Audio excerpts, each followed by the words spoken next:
Jeff, you ready? We pull on. Yeah. Yes, you can go anytime you would like.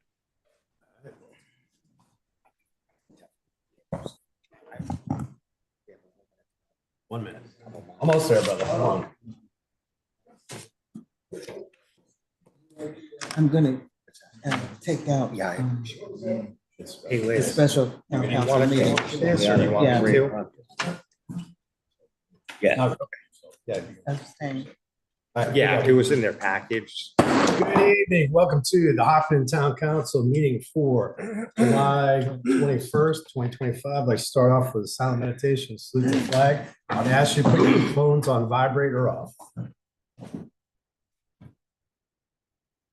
Pledge allegiance to the flag of the United States of America, and to the republic for which it stands, one nation, under God, indivisible, with liberty and justice for all. Hey, councilors, roll call. Council Roy, Present. Council James, Present. Council Burns, Here. Council Davis. Present. I am here. All right, first up, public comment.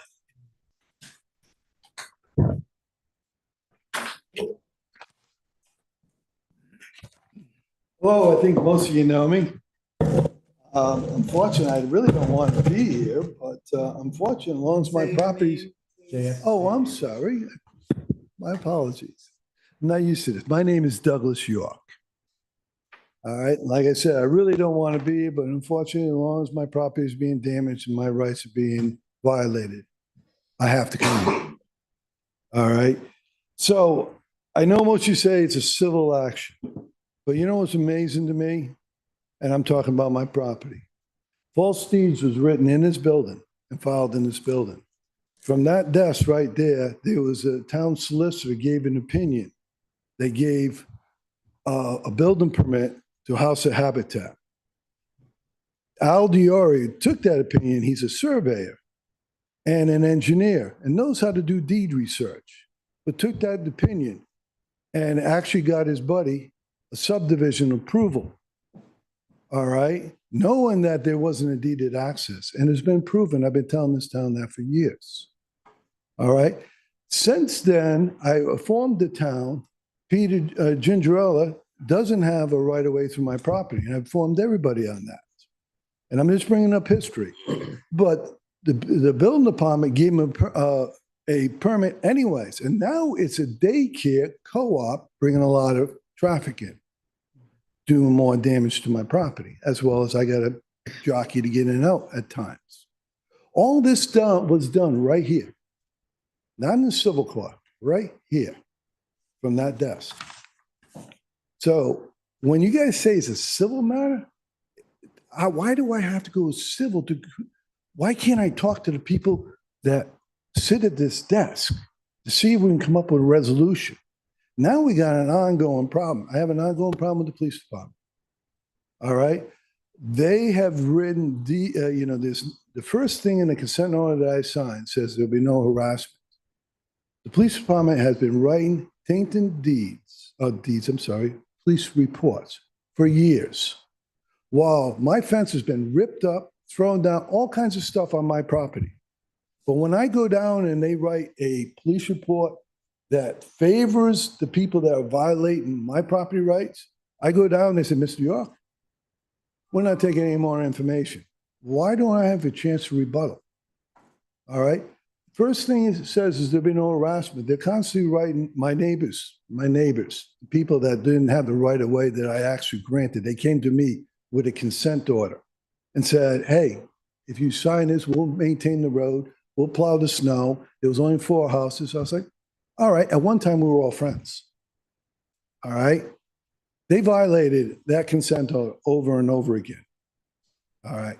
So not only did the police, like I said, file reports consistent with them, but they actually told me under the color of the law, which is wrong, that everybody has access through my property. Nobody had access. It was false deeds.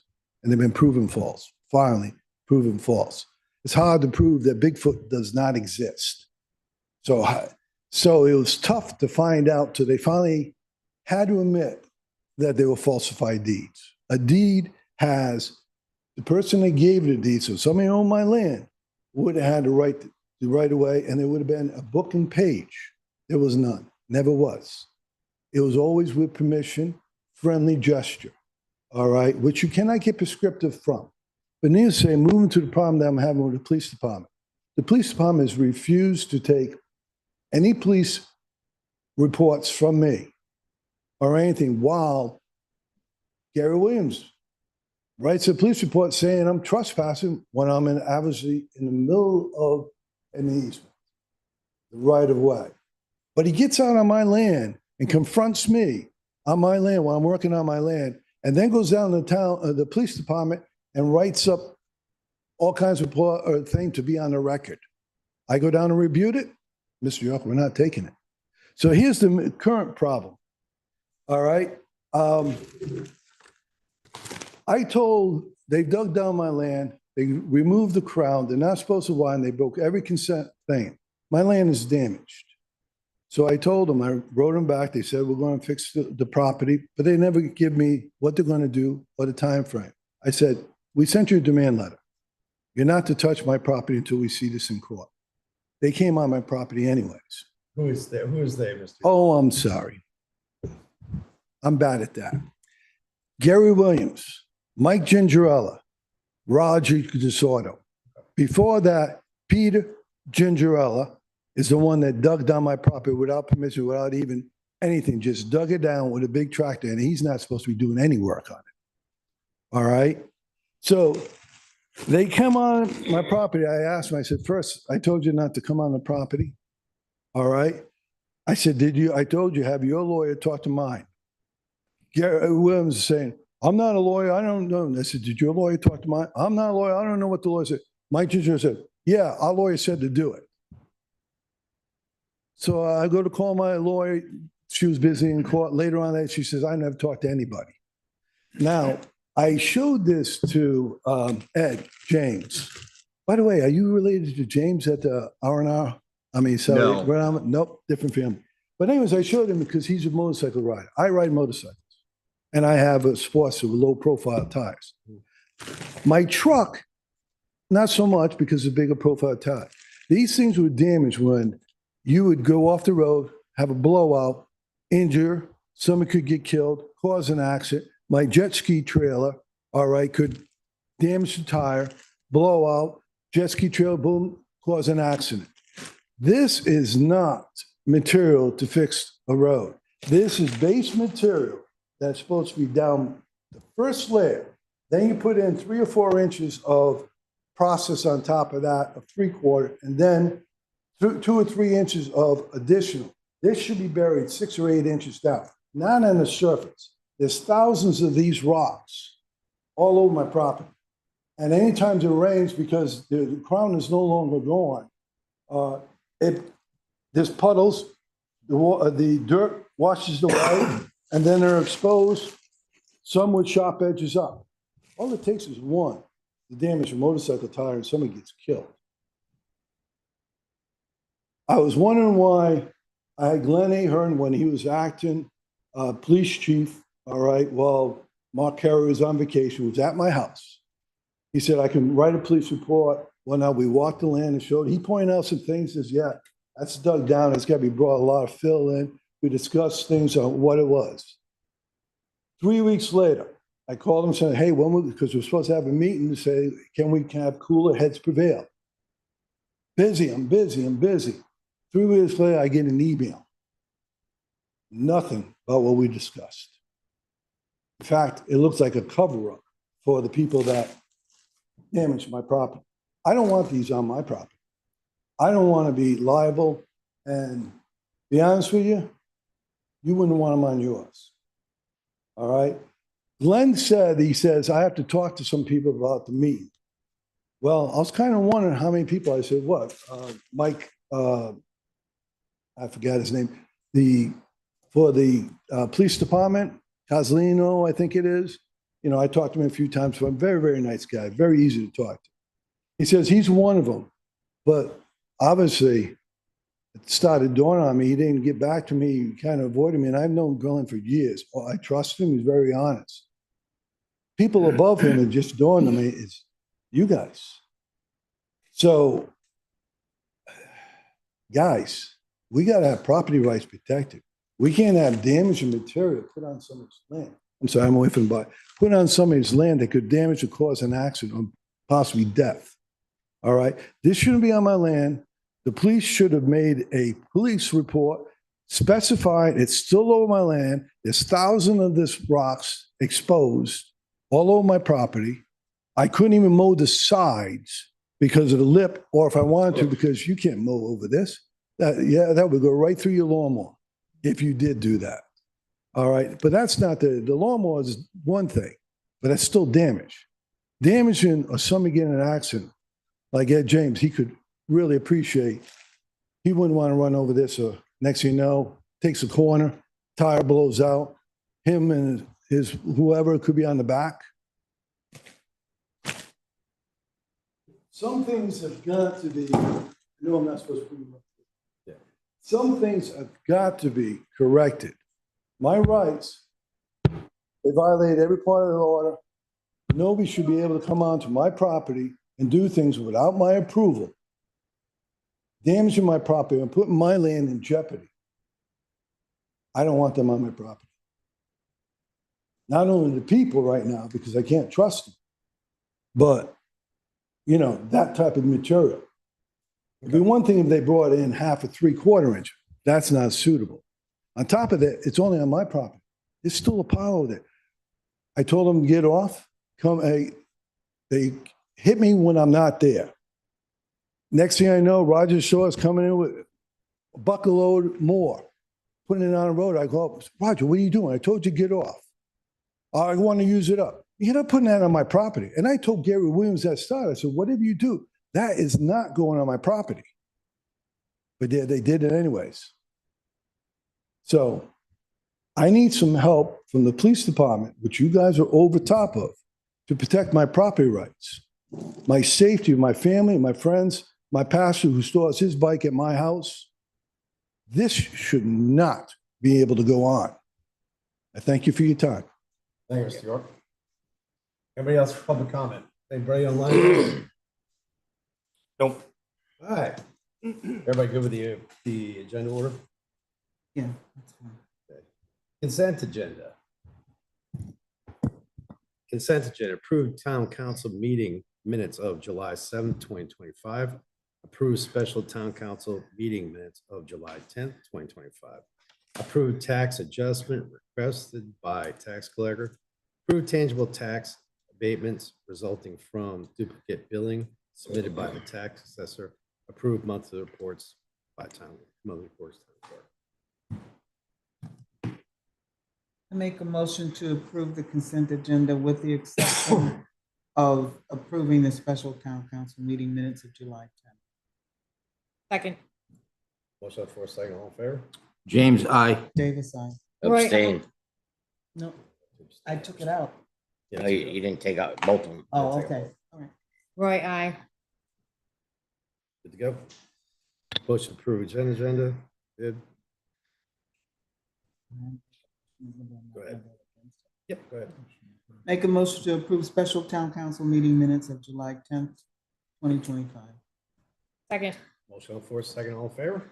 James, I Jazz, Roy, I. Davis abstain. Burns abstain. Excellent. You gonna vote? Yep. You gotta vote. All in favor? No, No, you. Oh, have- I approve it. I'm sorry, I hung up there for a minute. All right, Okay. good to go. New business, 1, discuss with Conservation Committee regarding holding a farmer's market at Granite Field. We have a representative here. Yeah, Linda. Of course you are, Linda. You're always welcome. Thank you. For the last 2 meetings, the Conservation Commission has been working hard on making plans. We would like to sponsor a farmer's market in our area. Hold the mic down, please. Okay, can you hear me now? Okay. One of the things we've done is we've developed a questionnaire, which I did share with you, and a flyer to go along with that to help people answer the questionnaire. We've also selected a location that we think would be ideal. We would like to put it on Route 216 on the Crandall Field side of 216. There's adequate parking. It's far enough away from any of the activities that the rec department is doing that we won't interfere with them. So, and I have talked to Mary Sawyer. She is 100% behind that. She thinks it's a great location. She even pointed out that the shoulder is very wide on that road, so people could actually just pull off. But what we've come to is a crossroads. We cannot go any further if the council is not going to support us on this. So we are here to kind of let you know what we've been doing, planning, and to try and get your support. We would like to, if there's an interest, because we want to locate all of the local farmers to see if they would be interested in doing a farmer's market and what would be a good day and time for them. We would like to do a trial run in September. If it is successful, then we would like to do it next year from mid-July through September. Right now, we have to find out from the town clerk if we need to get a license or a vendor or peddle license. We also, the last step we would have to do before we do this is to secure general liability insurance for the event. And that's where we stand. And any of my other members would like to add to it? The only thing I'm gonna do is I'm gonna let the town attorney speak, then the council can talk. Steve, would you like to answer any other questions? Sure. Well, my primary concern would be to, make sure that the town is covered both by liability insurance and an indemnity agreement that protects the town in the event that the town's property is damaged, or if there's any kind of an injury or anything else that goes wrong at the event. And so generally you would need some kind of a person or an entity like an LLC or a nonprofit or what it might be that has the financial wherewithal to be able to indemnify the town and provide that type of insurance. That would be, the liability and the insurance questions would be my primary concern.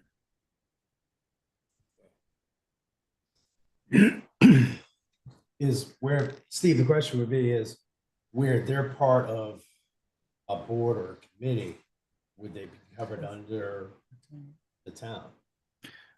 Well, at that point, really, it would be the town putting on the event. The Conservation Commission is really not is inseparable from the town. So if this event was going to happen and it was the Conservation Commission that was sponsoring it, then I would expect all of the liability would land on the town and the town's insurance carrier. Can we do it that way? Can we, Brian? What's Or- that? or- Can the town take on this? Since the commission is part of the town? Well, the commission would run it. Yeah, we'd have to contact the trust and see if there was Okay. gonna be an increase in liability Okay. insurance. So you have to do that research. I think so. Yeah. Yeah. So, I mean, when we have the fireworks there, we have Huck Finn Day there, some other events we're trying to get done there. So I mean, that's the only question we have. Yeah, if it's the town itself that is the sponsor of the event, then we would definitely want to make sure that the trust is on board and doesn't have any concerns about that. Yeah, it's a little bit different from a liability standpoint, because those companies come in, similar to the food truck, like they have their own insurance. Yeah, I mean, I'm, But doesn't the fire department put on the fireworks? yeah, but they're covered with insurance. Yeah, but isn't there a company that? No, it's actually the sportsman club that puts on the fireworks. Right, I believe when they come in for Huck Finn Day, they fill out the application for an event permit, which includes proof of their insurance. Which you have to pull a permit or a license. Maria, They come in with an event permit. event permit. Yeah, they do, if it's a town-sponsored event. Not for this town. Yeah.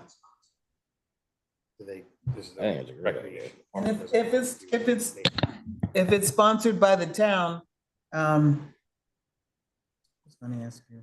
So You made a comment about the local farmers. You thought that each individual farmer would be.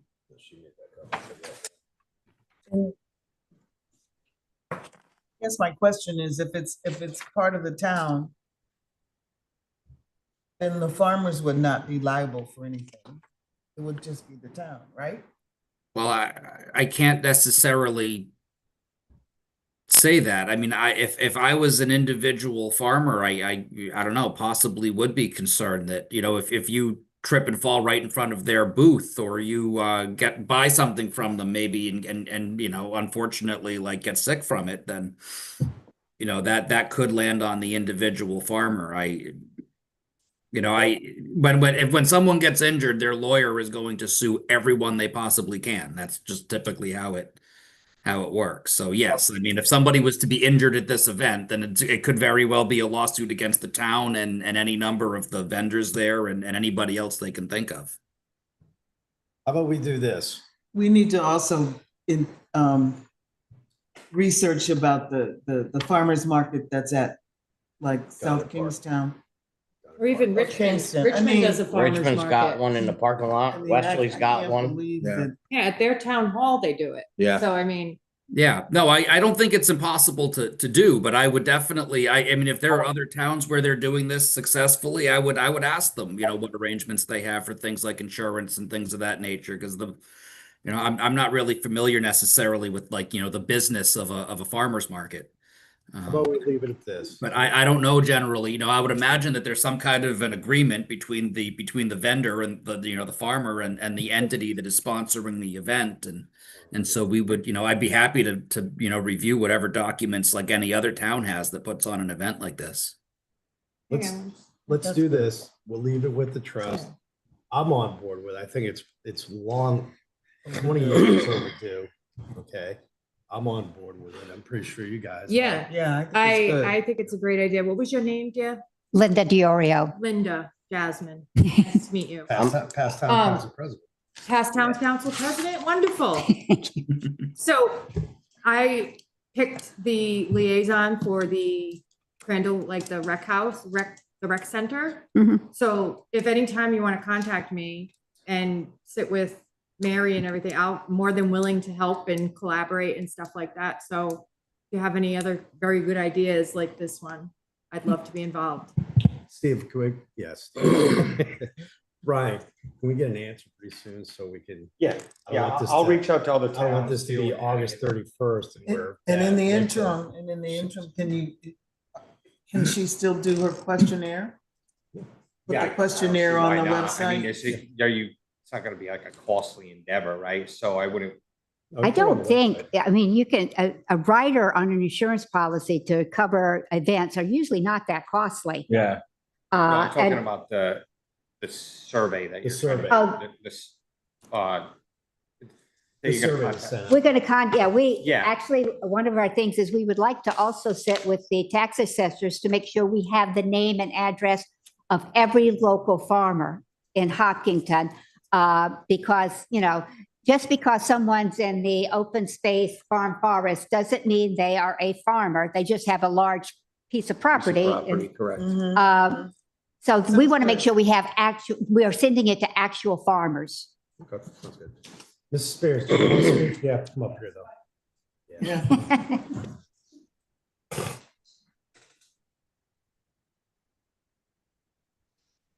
Just to, Could you say your name and address? yes, Dawn Spears, 120 Main.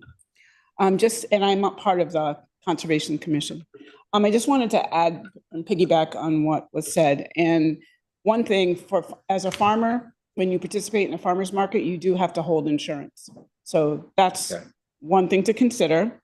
And then I was just looking at the possibility of a workaround. You know, we really do need to get the survey out there to see if there's even interest in the town.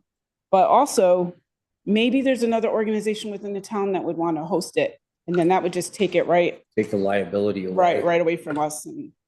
And Possibility. but I because think- if ultimately the idea is to support our farmers, support our community, Mhm. and then have that opportunity for us to all engage, let's, you know, look at what's out there. So maybe adding a question on the survey if there is an organization within the town that would like to host. I think that'd be done. I think you and Linda could work that out. Yeah. All right. Thank you. This That town, would be preferable from a liability perspective. Okay. this town had a farmer's market years ago. Yeah, I don't know. I That's mean, what this is the crazy first I heard. I happened didn't is. research it because I didn't even, no one even mentioned it. So if I had known. I think it's a great idea. So are we tabling this until the next meeting? There's no vote on it, but I think we just Right. leave it as is for right now. Okay. Maybe I think we could. they Brian have gets the an answer. council support. Brian gets her an answer. I mean, unless you guys want to vote on it, it's not on the No. agenda to vote. No, we can table it, so, To the next, next- continue, not, I mean, continue it, excuse me. Yeah. I can So the research next- it. Okay. I mean, it's something, Council Burns is saying, years ago, there was a farmer's market and that crazy ordinance we did, this time last year was the peddler's hawker's license. So it goes back to 1921, 1927. So that kind of fell into that, so. I could reach out to Richmond too and ask them what they do for their farmer's market at the town hall there. Everybody's amped up. I'll get you some information on that. Maybe the Grange, the Hope Valley Yeah, Grange that'd be- might yeah. sponsor or help something. Somewhere with a lot of room, some parking is gonna be an issue at certain places. I think that the lot that they picked on 216 is perfect. Yeah, that's a perfect spot. Perfect Yeah, spot. I can talk to Karen too. Okay. All right, good enough. Moving forward. Thank you, guys. I appreciate what you do for us and for the town. Thank you. Yeah, we'll get back to you. Linda, if you don't hear something. Because Brian gets forgetful every once in a while. Okay, that's. Throw you right under the bus. Oh, let me. All right, moving forward, discuss and consider possible vote to authorize the town manager to enter into a 3-year agreement in Constellation from December 25th to December 2028 to provide electricity to the town of Hopkinton at a fixed rate as determined on July 17th, 2025. Town manager. Yeah, it's town So, manager. yeah, Liz has sat in on more meetings on this, so I'm gonna let her. I do So- enough. Before we start off, the wording in this is a little tricky. Okay, provide electricity to the town of Hopkins should be provide electricity to the town offices or buildings. Yeah, to the, yes. True. It's not for the whole town, it's just. No, no, No, yeah, no, no, this is Somebody's gonna this hear is the that. town's electric bill. Yep, Just so- wanting. to be very clear, yeah. that's- Mr. Geary. The town facility. Good evening, Council. Yes, it is just for the town facilities. As we have done in the past, management has had the opportunity to lock in our rates for electricity. And we've been working with the Rhode Island League of Cities and Towns who have brought together the REAP program, which I'm sure you could be, maybe should be familiar with because it's the same program we have used in the past. It's the Rhode Island Energy. Talking to the mic a little bit, I can't hear you. How's that? Much better. Okay. Broke it. So we are utilizing the REAP program through the Rhode Island League of Cities and Towns to gain access to the best rates for electricity. The rate that we are at now is $12.15 per kilowatt hour. And we're under contract through December of this year. We have the opportunity to renew early and sign the contract early and save at a rate down to $11.53. Yes. So we Per can lock kilowatt? in- Yeah, sorry, Yeah. just to be clear, even though we are still under contract in December, we can lock in at any point for a new contract. Up once until our December. Contract ends. So you can lock in a year in advance, 6 months in advance, a month in advance. We don't want to wait until December. And I'm sure she was going to get to this. Sorry to jump in, but we didn't want to wait till historically rates rise in the winter months. So we're trying to lock in now. And we have Power Options, which is the consultant that works with the Rhode Island League of Cities and Towns through the REAP program. They meet with Liz quite often and they send emails regularly on rates and which direction they think rates are going and where they're trending. And I'll let you Right, the fluctuations happen because of weather, natural gas storage. Natural gas is a big part of the price of energy, and how much of that we have. And right now, exports are growing in natural gas. So the less we have, the higher the price of not only the natural gas, but the electricity will go. So we're trying to avoid the worry of that. And then obviously the hurricane season is coming. We're expecting to have some more activity for hurricane.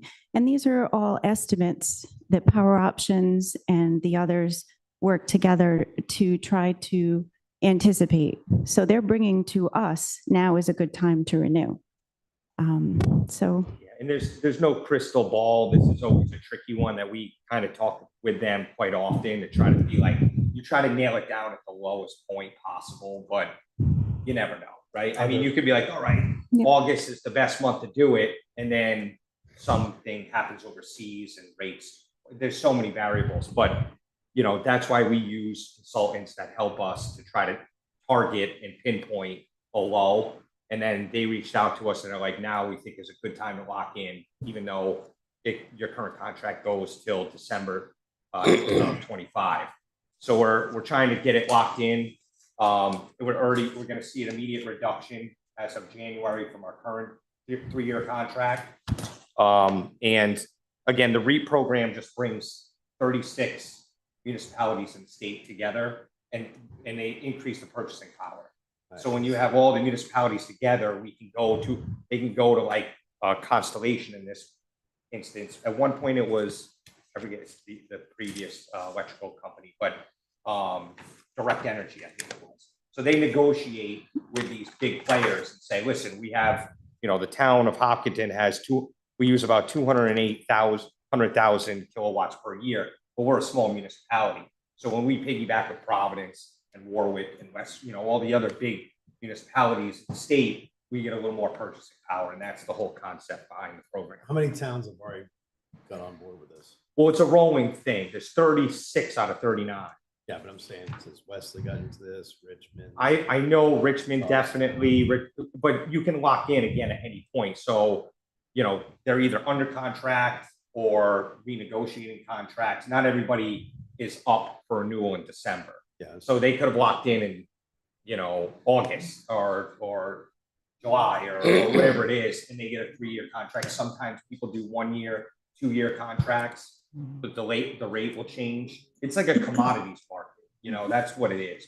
It's just it's like trying to buy a stock when it's low, you know, that's all we're doing is trying to pinpoint when we think it's going to be low so we can lock in. And we know we're at a point now where we're going to see a reduction in electric rates over the next 3 years from the last 2 contracts, actually, the last 6 years. So that's a positive right there. We're going to see an immediate savings. So I agree that it's a good time to lock in. Council, any other questions? No. No. I think it's a good idea. Want to make a motion? I make a motion to allow the town manager to update our contract and agreement with Constellation for a fixed rate of 0.1153. So that's fine. It just fluctuates daily. So we might want to Take the number out. Give or take hundredths of a penny. Brian, I've told you this before. I think we butt heads on subjects, but if there's a man that can swallow a penny and poop out 2 nickels, it's you. Okay? I think this is great. You know, I think you're good. Second. Motion on the floor, second. Opposed, abstained, all in favor? James, aye. Davis, aye. Right, aye. Burns eye. Carry aye. Thank you, Liz. Thank you. Thank you. That would be a sight. It's true. I'm sorry. I didn't come here because I was politically correct. I don't care. Is it the truth? All right, then. All right, move forward.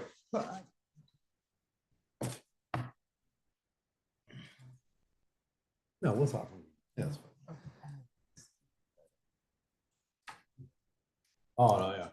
All right. Public comment, anybody online, Brian? No, there's no. Joe? What's that?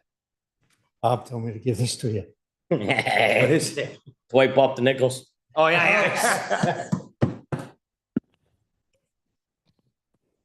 Joe Moreau, who's having problems with the mic.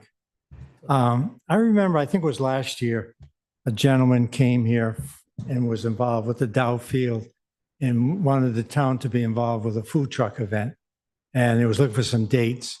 And I think they had two different dates. And I went to one of them and I think they both were very successful with those food truck events. Now, I don't know as far as liability, if the town had anything to do with that, if they helped sponsor it. But I had spoken to the president of the food truck event a few years back. And for any of these events at that point, they would supply their own insurance, police details, whatever they needed. They were totally responsible.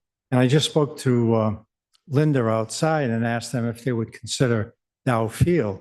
And they also thought about utilizing Dow Field for that event. I think you'd be able to draw more people from not only Hopkinton, Richmond, it's centrally located.